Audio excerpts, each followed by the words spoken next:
very, well received. It's been a hell of a year, but a lot of good things are happening, and I think it's worth going over those things. So, Model 3 last 4 quarters is actually outselling all competitors combined in the U.S. So all of them.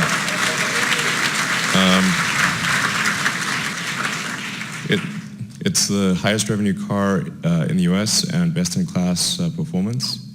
And it's actually the best-selling car by revenue including high-volume cars like the Toyota Camry and Honda Accord. So the dollar sales...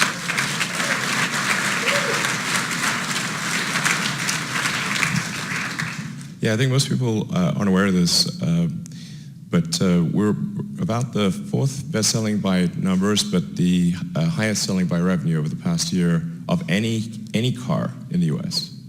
And as I said, in class, the Model 3 is outselling the Mercedes C-Class, the BMW 3 Series, the Audi A4, S4, and the Lexus combined.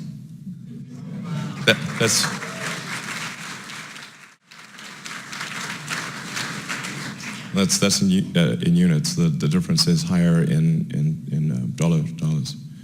So we also have the most energy efficient cars in the world. So this is the EPA miles per kilowatt hour, and you can see the Model 3 is at around 4, and then it ranges off to the right. I don't want to pick on the e-tron, but it's there's room for improvement. So the new Model S is a 370-mile range. And you can go, we actually did this with Motor Trend. They drove nonstop from the Bay Area to LA. So it was, admittedly, that was downhill, sort of. Not really. And then the new Model X range is 325 miles, despite it being a large SUV. It's worth noting that no electric car has exceeded the range of the first Model S that we came out with in 2012. It won't be long before we have a 400-mile range car. So we get this question a lot, and it's, I want to be clear, there is not a demand problem. Sales have far exceeded production, and production's been pretty good. So we're actually doing well, and we have a decent shot at a record quarter on every level. If not, it's going to be very close, but we've got a shot at a record quarter. And 90% of orders are coming from non-reservation holders, so these are our new customers. Model 3 market potential, when we see trade-ins, 63% of the trade-ins are non-premium cars, which means people are trading up to buy a Model 3.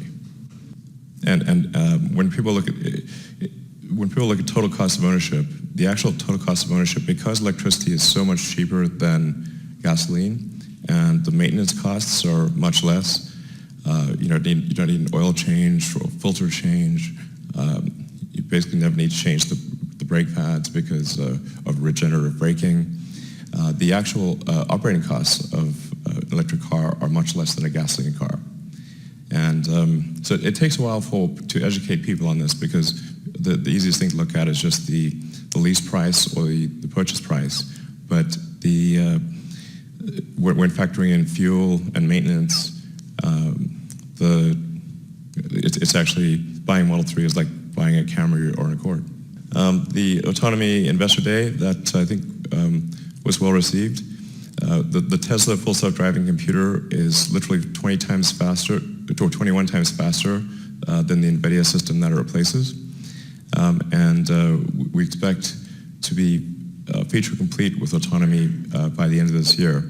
So, you'll still need to supervise the autonomy, but it should be able to go from your garage to your parking space at work without intervention. So then we'll obviously put on billions of miles of testing.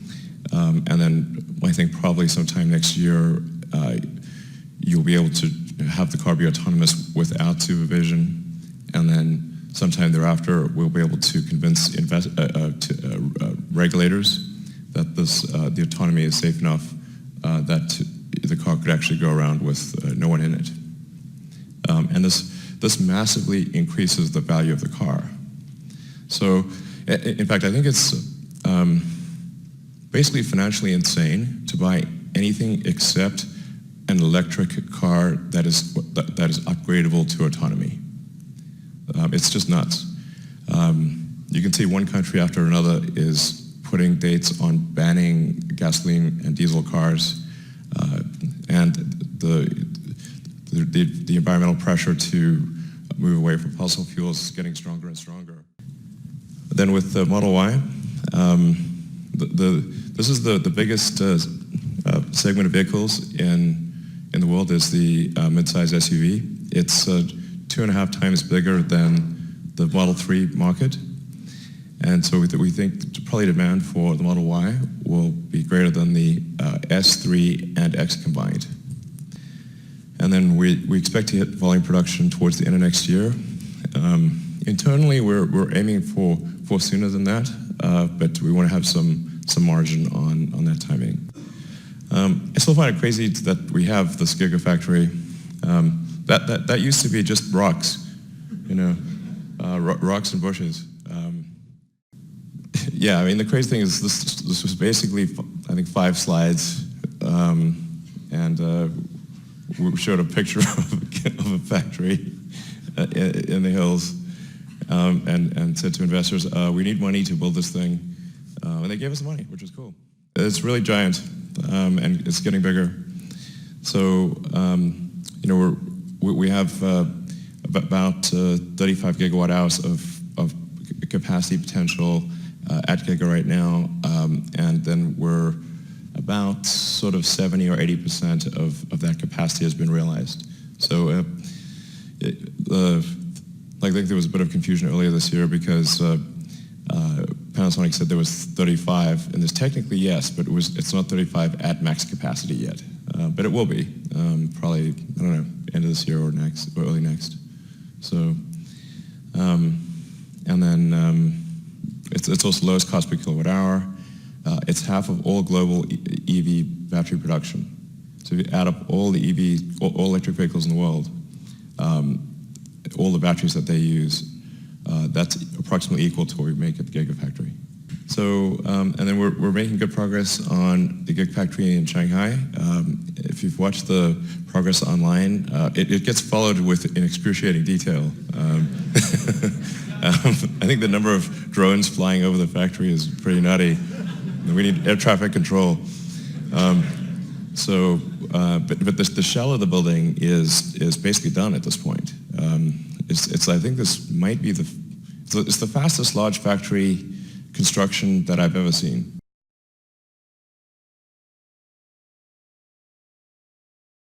And then Gigafactory Europe, as you can see, we've made great progress here. This is not the actual place that it'll be. This is a generic picture of Europe. We're still looking at what the right place is to put Gigafactory Europe. Hopefully we'll make that decision towards the end of this year. And it obviously makes sense to have a car factory at least on each continent. This is a wise move. And then Tesla Energy, we're looking at probably at least doubling energy storage growth for Powerwall and Powerpack compared to 2018. Internally, we have a bigger goal than that, but I think we can at least double it. So it would be at least sort of on the order of 2, maybe approaching 3 gigawatt hours. And we're installing the solar roof in 8 states. We're about to complete version 3 of the solar roof. So this is actually quite a hard technology problem to have an integrated solar panel or solar cell with a roof tile and have it look good and last for 30 years. Like roofs have to last a long time. So it is the amount of testing that one has to do and do accelerated life testing to say, how can we predict how this will perform if we just spend 6 months of testing and project that out to 30 years. So it's quite a hard problem, and then making it easy to install, getting the costs low. But I'm really excited about version 3 of Solar Roof, and I don't want to be overconfident on this, but I think that we have a shot at being equal to a comp shingle roof plus someone's utility costs, or being maybe lower than that. So that's like one of the cheapest roofs available. So you can have potentially a great roof with better economics than a normal, fairly cheap roof and your utility bill. We got the version 3 supercharger. It's actually like the scope of technology that is advancing at Tesla is really massive on many fronts. So as I mentioned, we've got version 3 of the Solar Roof coming out soon. We've got version 3 of the supercharger that's being deployed around the world. And this is a 75 miles in 5 minutes capability, a 250 kilowatt system. I'm sure a lot of you have used the superchargers before, and they've typically been anywhere from 75 kilowatts to, if you've used one recently, you might have gone up to 140 kilowatts. But that's the version 2, and then version 3 is 250 kilowatts. And when 250 kilowatts are charging a really efficient car, the miles per minute is super good. And so we'll be expanding the supercharger network quite substantially over time, and also enabling Tesla to use other high-speed charging networks. So you have like adapters for that. And the key is, like, when you buy a car, you're buying freedom to travel. So you must have the superchargers, you must have high-speed charging, and then if the car breaks, it must be fixed quickly. I'm actually really excited about our mobile service. So we have mobile service vans that will come fix your car as soon as it breaks down. It actually will immediately send a note to Tesla Mobile Service, and will be on its way to fix the car.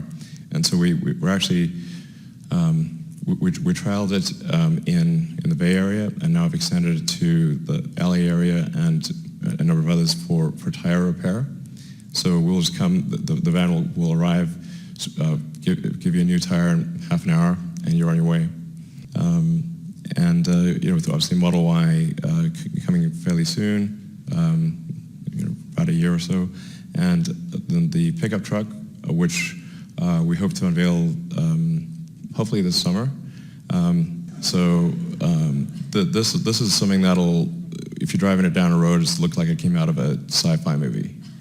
So it'll be really cool, I think. And then the semi, which we look forward to getting into production, hopefully towards the end of next year. A lot of this also is dependent on our ability to manufacture a lot of cells and make a lot of battery packs. So there's not much point in adding product complexity if we don't have enough batteries. then there's complexity but without gain. So we're matching the product rollout according to the scaling of battery production. That's really the main limiting factor. And then as we scale battery production to very high levels, we actually have to look further down the supply chain, and we might get into the mining business. I don't know, maybe a little bit at least. So we'll do whatever we have to ensure that we can scale at the fastest rate possible.